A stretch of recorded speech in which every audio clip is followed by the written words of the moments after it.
أو كما قال عليه الصلاة والسلام আল্লাহ নবী বলেন প্রত্যেকটা মানুষের শিক্ষা করা ফরজ।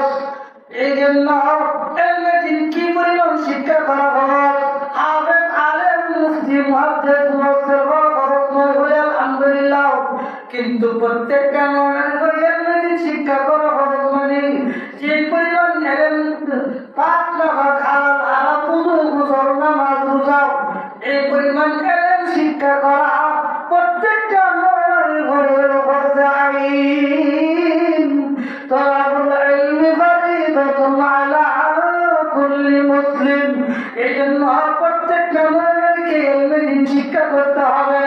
আল্লাহ পাক রব্বুল আলামিন কোরআনে বলেন কুল হাল ইয়াস্তাবিল লাযীনা ওয়াল্লাযীনা লা ইয়ালামুন ইন্নামা ইয়াতাযাক্কারু উলুল আলবাব। আল্লাহ বলেন যারা জানে এবং জানে না তারা কি সমান? আল্লাহ নিজে প্রশ্ন করেন কুল হাল ইয়াস্তাবিল লাযীনা ওয়াল্লাযীনা লা ইয়ালামুন।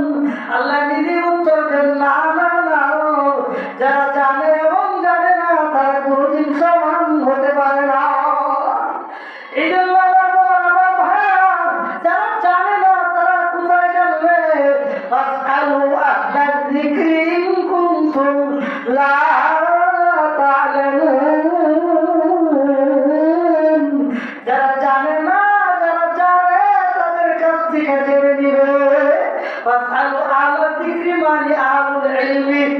এই জন্য উলামায়ে কেরামের কাছ থেকে যারা জেনে নিবেন যারা জানে না। এই জন্য ইলমের শিক্ষা করা প্রত্যেকটা মুমিনের উপরে ফরজ। এই জন্য আপনি আমাদেরকে ইলমের শিক্ষা করতে হবে। আল্লাহ নবী বলেন মান ইউরিদিল্লাহু খায়রান ইউফাক্কিহু ফিদ্দীন।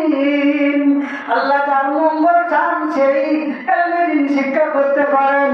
আল্লাহ নবী বলেন মান সালাকা তরিকান ইয়ালতামিসু ফীহি ইলমান সাহালাল্লাহু বিহি তরিকান ইলাল জান্নাহ আও কামা قال عليه الصلاة والسلام। আল্লাহ নবী বলেন যে ব্যক্তি ইলমের শিক্ষার জন্য পথ থেকে বের হয়ে যাবে আল্লাহ পাক তার জন্য বেহেশতের রাস্তা সহজ করে দিবেন। আল্লাহ শরীরের মধ্যে দিবেন। এই জন্য আমার বাবা আমার বাবা ইলমের শিক্ষা যে ব্যক্তি করতে বের হয়ে যাবে আল্লাহ কোরআনে ফরমান والذين جاهدوا فينا لنهدينهم سبلنا وإن الله لمع المحسنين।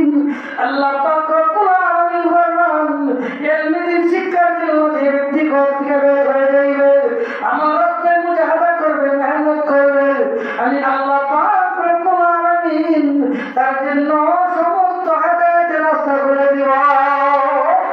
এই জন্য আমার ইলমের শিক্ষা করা প্রত্যেক মুমিনের উপরে ফরজ। ইলমের আমি কোথায় শিক্ষা করব? ইলমের আমি ঘরে বসে শিখতে পারবো না। ইলমের আমাকে শিখতে হলে ওই জানবার সময় নিয়ে আমাকে মুজাহাদা করতে হবে, মেহনত করতে হবে। এবং কোথায় আমি ইলমের শিখবো? ইলমের শিক্ষার রাস্তা হলো তিনটা কথা বলে আমার বয়ান শেষ করবো। ওলামায়ে কেরাম আছেন, বয়ান করবেন। আল্লাহ নবী ফরমান ইলমের তুমি কোথায় শিক্ষা করবা? এক নম্বর রাস্তা হলো মাদ্রাসায় ভর্তি হয়ে ইলমের শিক্ষা করতে হবে। নর এবং নারী, ছেলে এবং মেয়ে অর্থাৎ বালক বালিকা সকলেই ইলমের শিক্ষা করতে হবে। এক নম্বর রাস্তা হলো আপনি মাদ্রাসায় ভর্তি হয়ে ইলমের শিক্ষা করেন। আপনার ছেলেদের মেয়েদেরকে মাদ্রাসায় ভর্তি করেন, ছেলেদেরকেও মাদ্রাসায় ভর্তি করেন। এইটা হলো এক নম্বর রাস্তা ইলমের শিক্ষা করার। আজকে যারা তারা হাদিস শেষ করতেন খতমে বুখারী হবেন, ওই সমস্ত মেয়েরা তারা শেষ করে বের হবেন, তারা আলেম হবেন। আর ছেলে হলো আলেম, মেয়ে হলো আলেমা।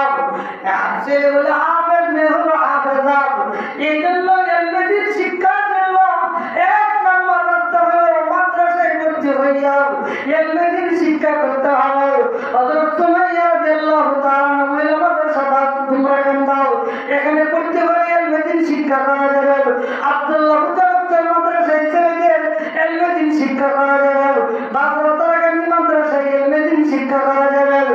এই জন্য প্রত্যেকটা মাদ্রাসার মধ্যে এই মেয়েদেরকে মেয়েদের মাদ্রাসায়, ছেলেদেরকে ছেলেদের মাদ্রাসায় যখন আপনি ভর্তি করে দিবেন, এলমেদিন শিক্ষা করতে পারবে। এটা হলো 1 নম্বর রাস্তা। আর 2 নম্বর রাস্তা হলো আলেম ওলামাদের তত্ত্বাবধানে দাওয়াতে তাবলীগের মেহনত। আলেম ওলামাদের তত্ত্বাবধানে আলেম ছাড়া কোনোদিন দাওয়াতে তাবলীগের মেহনত হবে না। কারণ তাবলীগ হলো দ্বীনের কাম, দুনিয়ার কাম না। কারণ দ্বীনের বড় হলো আলেম। তাবলীগের যদি দ্বীন হয়ে থাকে তাহলে আলেম হলো দ্বীনের বড়, তাহলে আলেম ওলামা ছাড়া দাওয়াতে তাবলীগের মেহনত হবে না। এটা হলো ভুয়া এবং বাটখারি, দ্বীনের নামে বাটখারি। এই জন্য আলেম ওলামাদের তত্ত্বাবধানে দাওয়াতে তাবলীগের মেহনত করতে হবে। ওই আলেম ওলামাদের তত্ত্বাবধানে আগামী 2, 3, 4 ফেব্রুয়ারি বিশ্বমাতঙ্গের ময়দানে আপনি ওলামাদের সাথে আপনি যাবেন, সেখানে এলমেদিন শিক্ষা করতে পারবেন। 1 চিল্লা 3 চিল্লা দিন আপনি রেডি হয়ে যান। 4 নম্বর সবাই নিয়ে আমাকে আদা করে আপনি যখন আমাদের তত্ত্বাবধানে দাওয়াতে তাবলীগের মেহনত করবেন, তখন আপনি এলমেদিন শিক্ষা করতে পারবেন।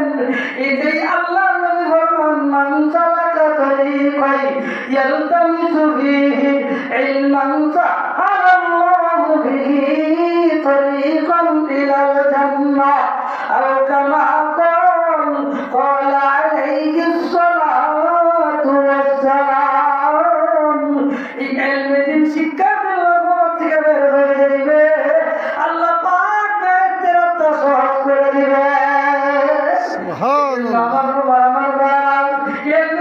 শিক্ষা করা 2 নম্বর রাস্তা হলো উলামায়ে কেরামের তত্ত্বাবধানে দাওয়াতে তাবলীগের মেহনত। 1 নম্বর হলো মাদ্রাসায় ভর্তি হয়ে যাও। 2 নম্বর হলো উলামায়ে কেরামের তত্ত্বাবধানে দাওয়াতে তাবলীগের মেহনত। 3 নম্বর এলমেদিন শিক্ষা করার রাস্তা হলো এই খতমে বুখারী অনুষ্ঠান, খতমে কোরআনের অনুষ্ঠান, ওয়াজ মাহফিলের অনুষ্ঠান, ওই তাফসীরুল কোরআন মাহফিলের অনুষ্ঠান, উলামায়ে কেরামের মজলিসে, জিকিরের মজলিসে, বেহেশতের বাগানে, এই আলেম ওলামাদের মজলিসে আপনি আসেন এবং বসেন, তখন এই এলমেদিন শিক্ষা করতে পারবেন। এলমেদিন শিক্ষা করা 3 নম্বর রাস্তা। আর বাকি কোনো এলমেদিন শিক্ষা করার রাস্তা আর নাই। এই 3টা রাস্তায় আপনি উভয় এলমেদিন শিক্ষা করতে পারবেন। এই জন্যই আল্লাহ বলেন, ফাসআলু আহলাল যিকরি ইন কুনতুম লা তা'লামুন কুল হাল ইয়াস্তাবিল্লাযীনা ওয়াল্লাযীনা লা ইয়া'লামুন ইন্নামা ইয়াতাযাক্কারু উলুল আলবাব। এই জন্য যারা জানে এবং জানে না কোনদিন সমান হতে পারে না।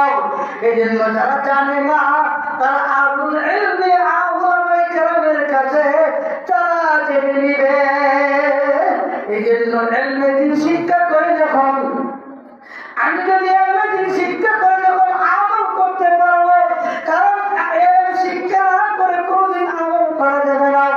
নামাজ পড়তে হলে এলম লাগবে, রোজার জন্য এলম লাগবে, এই জন্য পাক করা, বুঝু গোসল এইগুলো শেখার জন্য এলম লাগবে। এলম ছাড়া কোনদিন কোনো কিছু হবে না। এই জন্য এলম শিক্ষার জন্য ওই 3টা রাস্তায় আমি এলমেদিন শিক্ষা করবো। মাদ্রাসায় পড়তে হইয়া তাবলীগের মেহনত করিয়া, আর না হলে উলামায়ে কেরামের মজলিসে আসিয়া এই 3টা রাস্তায় এলমেদিন শিক্ষা করবো। হেদায়েতের নিয়তে, আমলের নিয়তে আমি ঘর থেকে বের হয়ে যাইব। ওয়াল্লাযীনা জাহাদু ফীনা লানাহদিয়ান্নাহুম সুবুলানা ওয়া ইন্নাল্লাহা লামা'আল মুহসিনিন। এই এলমেদিন শিক্ষা জন্য আমি ঘর থেকে বের হয়ে যাইব, আল্লাহ পাক সমস্ত হেদায়েতের রাস্তা করে দিবে। আলাউদ্দিন আইএমসি মিডিয়ার সাথে থাকুন, ওয়াজ, গজল ও কোরআন তেলাওয়াত শুনুন।